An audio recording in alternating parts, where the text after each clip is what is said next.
क्या ये देश उन्हीं का है जो युद्धों में मर जाते हैं। देश की रक्षा फौजी करेगा, हमारा और आपका कोई कर्तव्य नहीं बनता देश के प्रति, क्यों जी? कि क्या ये देश उन्हीं का है जो युद्धों में मर जाते हैं, अपना लहू बहाकर टीका सरहद पर कर जाते हैं। ऐसा युद्ध वतन की खातिर सबको लड़ना पड़ता है, संकट की घड़ियों में सबको सैनिक बनना पड़ता है। कि घास फूस की रोटी खाकर राणा नहीं लड़े थे क्या? हमारे पास तो सारी सुख सुविधाएं हैं। कि घास फूस की रोटी खाकर राणा नहीं लड़े थे क्या? बंदा बैरागी के तन पर हाथी नहीं चढ़े थे क्या? झांसी की रानी लड़कर राजधानी मिटवा देती है, पन्ना धाय वफादारी में बेटा कटवा देती है। ये घटना उनको सूरज की लाली में रख देती है, हाडी रानी शीश काट कर थाली में रख देती है।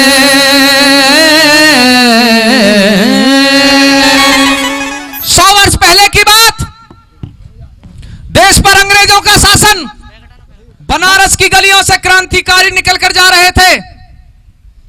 एक 13 वर्ष का बच्चा, छोटा सा, जिसने गले में यज्ञोपवीत डाल रखा था। यज्ञोपवीत आप डालते हैं जनेऊ, जिसने गले में यज्ञोपवीत डाल रखा था,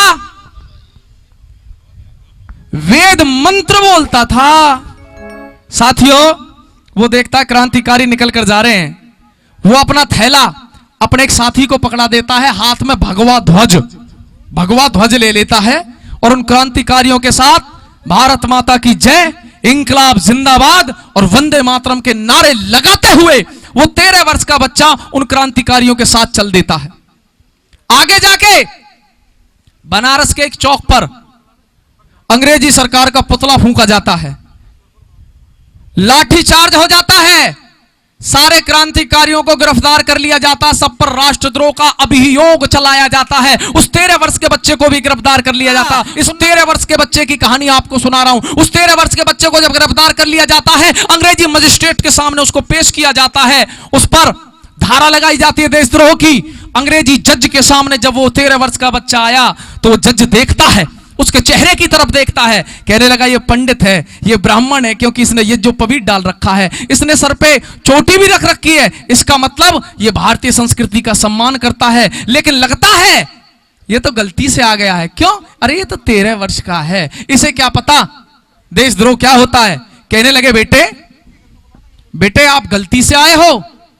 वो 13 वर्ष का बच्चा जो अब तक खामोश खड़ा सारी बातों को सुन रहा था, वो एकदम से बोल पड़ा, नहीं मैं तो जानबूझ कर आया हूं जज साहब, मैं तो जानबूझ कर आया हूं। उसने कहा अच्छा आपका नाम क्या है, आपकी माताजी का नाम क्या है, पिता का नाम क्या है, घर कहां है, कहां के रहने वाले हो, समाज के किसी ऐसे आदमी को जानते हो जो आपकी जमानत दे दे? बच्चा नहीं बोला। जज को क्रोध आ गया। जज ने पास में खड़े कर्मचारी को आदेश दिया कि इस बच्चे को जमीन पर लेटा लो, इसके वस्त्र को उतार करके 20 कोड़े लगाओ इसमें। कर्मचारी ने कहा जज साहब ये छोटा सा बच्चा है। उसने कहा 20 कोड़े लगाओ। वस्त्र को उतार लिया, छोटे से बच्चे को जमीन पर लिटा लिया। कर्मचारी ने हाथ में कोड़ा लिया, लेकिन कर्मचारी की आंख में आंसू थे, लेकिन जज के आदेश का पालन करना था। और साथियों, पहला कोड़ा उस बच्चे की पीठ पर मारा। जज सोच रहा था कि बच्चा चीखेगा, बिलबिलाएगा, रोएगा, लेकिन उसके विपरीत जब पहला कोड़ा बच्चे की पीठ पर पड़ा तो बच्चे के मुंह से निकला भारत माता की जय। उसके साथ ही जज उसके मासूम चेहरे की तरफ देखता है, कर्मचारी को कहता दूसरा कोड़ा मारो। और दूसरा कोड़ा जब बच्चे की उस मुलायम पीठ पर पड़ा तो बच्चे के मुंह से निकला इंकलाब जिंदाबाद। और जब तीसरा कौड़ा बच्चे की पीठ पर पड़ा तो बच्चे के मुंह से निकला वंदे मातरम, वंदे मातरम। 20 कौड़े बच्चे ने खा लिए। बच्चा हंसता हुआ बैठा हुआ कहने लगा, जज साहब अब पूछिए क्या पूछना चाहते हैं। उसने कहा, कौड़े खाने से पहले तू मेरी बातों का जवाब क्यों नहीं देना चाहता था। उसने कहा, जज साहब मेरे साथियों में मैं सबसे छोटा हूं। ये कह रहे थे तू अंग्रेजों के सामने टूट जाएगा, बिखर जाएगा, रोएगा, भीख मांगेगा। लेकिन जज साहब 20 कौड़े तो क्या, मेरी पीठ पर 80 कौड़े मार लो, मैं भारत माता का बेटा हूं, बिखर नहीं सकता, टूट नहीं सकता, झुक नहीं सकता। मैं उम्र का बेशक छोटा हूं लेकिन इरादों का बहुत बड़ा हूं। जज हतप्रभ आश्चर्यचकित नजरों से उसे देखने लगा, कहने लगा ये कौन है। कहने लगे, बेटे तू अपना नाम तो बता और तू चाहता क्या है। तुझे भारत माता की कसम है, तू अपना नाम बता। जब ये बात उस 13 वर्ष के बच्चे ने सुनी तो आंखों में आंसू आ गए। कहने लगा, मेरा नाम, मेरी माँ का नाम, मेरे पिता का नाम, मेरा घर, मेरी जमानत कौन देगा। सुनो जज साहब कलम उठा लो और लिखो, मैं लिखवाता हूं। और साथियों उस बच्चे ने जवाब दिया, सुनिए जरा वचन कि क्या पूछोगे जनाबे अली। हिंदी में कहते हैं श्रीमान, उर्दू का शब्द है जनाबे अली। जज साहब क्या पूछोगे जनाबे अली, बुरी तरह बर्बाद हूं मैं। अगली लाइन सुनकर उस बच्चे के लिए ताली बजा देना, मेरे लिए नहीं।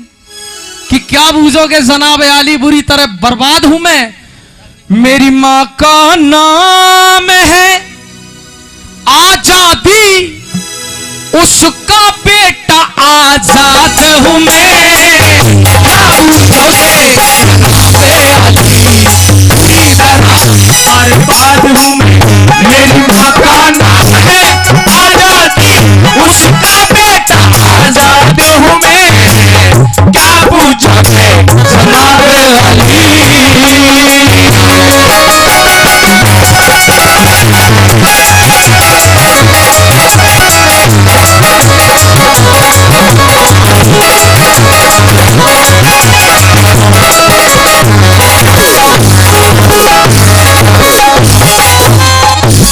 हाथ उठा के बोल दीजिए, चंद्रशेखर आजाद। उसका नाम था चंद्रशेखर आजाद। 13 वर्ष की उम्र में यह जलवा था चंद्रशेखर आजाद का। साथियों अब आप उसकी बुद्धि का अनुमान लगा सकते, जो 13 वर्ष की उम्र में इस प्रकार की तीक्ष्ण बुद्धि रखता हो, वो कैसा महापुरुष रहा होगा हमारा। जब जज ने पूछा तेरा घर कहां है, तो आजाद ने क्या जवाब दिया। भारत माँ को दुखी देख दुख भारी मेरे मन में है, को न बुझाए तय बुझती मेरा लागी आग बदन में है। और जज साहब घर तो मेरा जेल में है, लिखो घर तो मेरा जेल में है, या प्रताप वाले वन में है।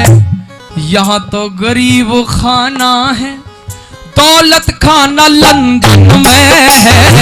यहाँ तो गरीब खाना है, दौलत खाना लंदन में है। इस आजादी की बिल्डिंग की ओ जज साहब, मुझे छोटा जान रहे हो।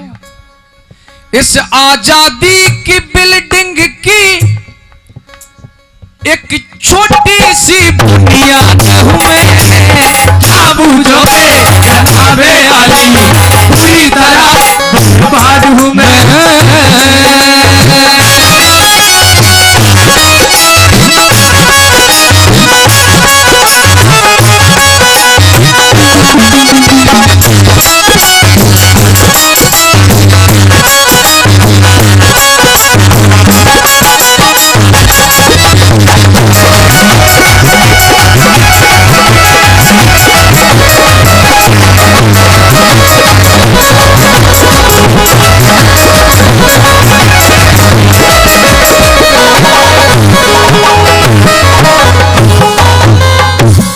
दूसरी बात में, वह अंग्रेज मजिस्ट्रेट जो जज था वो कहने लगा, रे आजाद, ओ आजाद, तेरे देश वाले धोती कुर्ता पहना करते थे हमने पैंट शर्ट पहनना सिखा दिया। तेरे देश वाले छाछ और दलिया खाया करते थे, हमने हाथ से, हमने चम्मच से खाना सिखा दिया। तेरे देश वाले घास फूस की झोपड़ियों में रहा करते थे, हमने लेंटर के मकानों में रहना सिखा दिया। तेरे देश वाले घोड़े और टांगों से सफर किया करते थे, हमने ट्रेन चलवा दी। और तू कहता है कि हमने तेरे देश को बर्बाद कर दिया, तेरे देश को रसातल में ले गए।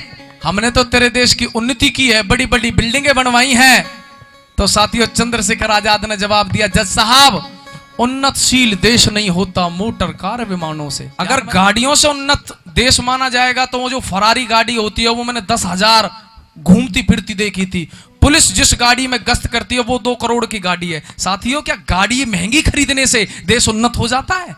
क्या ऊंची ऊंची बिल्डिंगें बनाने से देश उन्नत हो जाता है? ऐ मेरे साथियों, उन्नतशील देश नहीं होता मोटर कार विमानों से, उन्नतशील देश नहीं होता ऊंचे ऊंचे मकानों से, उन्नतशील देश होता है चरित्रवान नौजवानों से। जिस देश का नौजवान चरित्रवान होता है वो देश उन्नतशील माना जाता है। और जज साहब, तुमने मेरे देश का नौजवान का जो चरित्र था वो बिगाड़ दिया। और न्यू कहने लगे कि ऋषियों की संतान के घर पर आज चोरी कर ली चोरों ने, मेरे भारत की संपत्ति लूटी इन चटनी चाट चटोरों ने, हरी भरी फुलवाड़ी का नाश करया इन ढोरों ने, खून बहाया बुरी तरह से इन फिरंगी गोरों ने, खून बहाया बुरी तरह से इन फिरंगी गोरों ने, गौरों की फस्त खोलने वाला ये क्या छोटा सा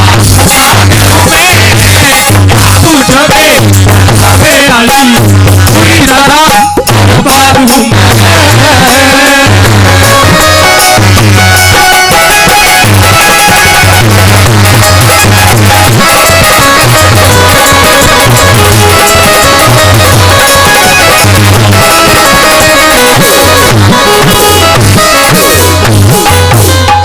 जज ने कहा, रे आजाद, ओ आजाद, समाज के किसी ऐसे व्यक्ति को जानता है जो तेरी जमानत दे दे?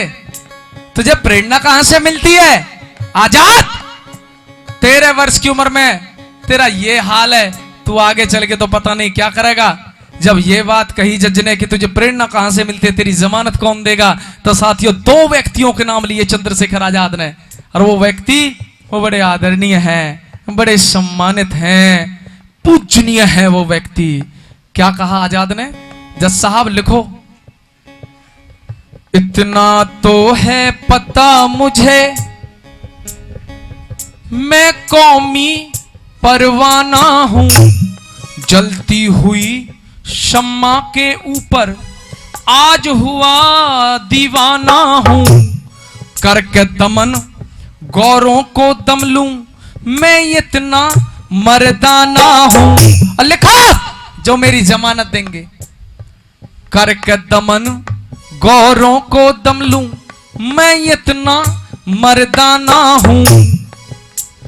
ऋषि दयानंद और श्रद्धानंद का मैं जाना पहचाना हूं, ऋषि दयानंद और श्रद्धानंद का मैं जाना पहचाना हूं। साहब, मेरे पिता का नाम पूछ रहे थे, लिखो। मैं अपने दादा का नाम लिखवाता हूं, मैं अपने परदादा का नाम लिखवाता हूं, मैं अपने परदादा के दादा के दादा के दादा का नाम लिखवाता हूं। जज आंख खुली रह गई, कहने लगे, आजाद, क्या तुझे अपनी इतनी पीढ़ियों का नाम याद है?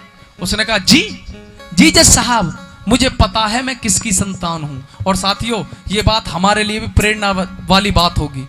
हम भी उन्हीं की संतान है जिनका चंद्रशेखर आजाद संतान था। हम कोई अलग नहीं है, हम सारे ऋषि मुनियों की संतान हैं। लेकिन अपने आप को पहचानने की बात होती है साथियों। जब कोई व्यक्ति किसी को पहचान लेता है, अपने आप को पहचान लेता है, तो मानव से महामानव बन जाता है। मैं किसी पार्टी का प्रचारक नहीं हूं, लेकिन साथियों गजब की बात है, हमारे देश में चाय बेचने वाला भी प्रधानमंत्री बन जाता है। इससे बड़ी बात क्या हो सकती है? अपने आप को पहचानने वाली बात हुआ करती है। एक अखबार बेचने वाला डॉक्टर APJ अब्दुल कलाम बन जाता है। मेरे साथियों, जब कहा लिखो मेरे दादा, मेरे परदादा, उसके दादा, उसके दादा, उसके दादा का नाम, तो चंद्रशेखर आजाद ने क्या नाम लिखवाया? आपके दोनों हाथ तालियों के रूप में उठ जाएं जब उसने नाम लिखवाया। लिखो कि राम कृष्ण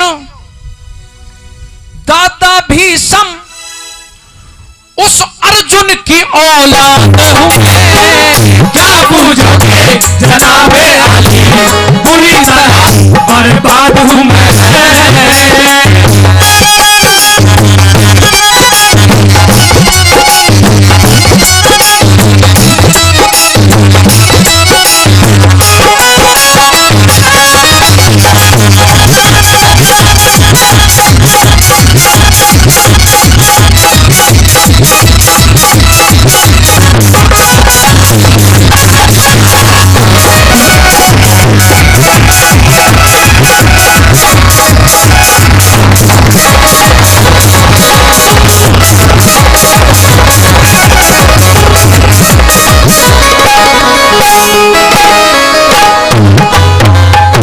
जो भी मेरे आदरणीय दादा, मेरे चाचा, मेरे ताऊ और मेरे बड़े भाई जो भी मुझे सम्मानित कर रहे हैं, मैं आप सबके सम्मान को अपने सिर पे धारण करता हूं और आप लोगों का अपनी तरफ से, अपनी पार्टी की तरफ से मैं हार्दिक और कोटि कोटि आप लोगों का मैं धन्यवाद करता हूं। आपका बहुत बहुत धन्यवाद है। अंतिम बात सुनिए, देखिए हमें गर्व होना चाहिए। थोड़ी देर पहले मन से भाई साहब कह रहे थे सारे जहां से अच्छा हिंदुस्तान हमारा है। मेरे साथियों, जब अमेरिका का नाम लिया जाता, अमेरिका कहा जाता, ऑस्ट्रेलिया का नाम लिया जाता, ऑस्ट्रेलिया कहा जाता है, पाकिस्तान का नाम लिया जाता, पाकिस्तान कहा जाता है, लेकिन जब मेरे देश भारत का नाम लिया जाता तो भारत माता कहा जाता है। और माता उसको कहते हैं जो शेरों को जन्म देती है। मेरे साथियों, ये गर्व होना चाहिए कि हम इस देश में पैदा हुए हैं जिसमें श्री राम, श्री कृष्ण, पितामह भीष्म, अर्जुन, महाभारत उठा के देखो, ये अर्जुन, नकुल, सहदेव, दुर्योधन, ये 125 वर्ष के थे जिस समय कुरुक्षेत्र के मैदान में वो युद्ध लड़ रहे थे। बहुत बहुत धन्यवाद दादाजी का। खजानजी ढांसा वाले आदरणीय सज्जन हैं, वो 500 रुपए से हमारी टीम को सम्मानित कर रहे हैं। मैं बहुत बहुत धन्यवाद करता हूं।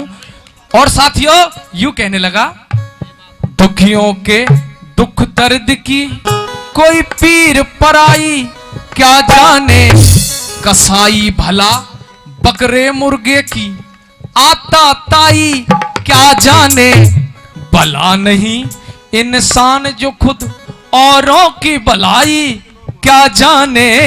और ये देश के लिए कहा गया है, ऑस्ट्रेलिया अमेरिका के लिए।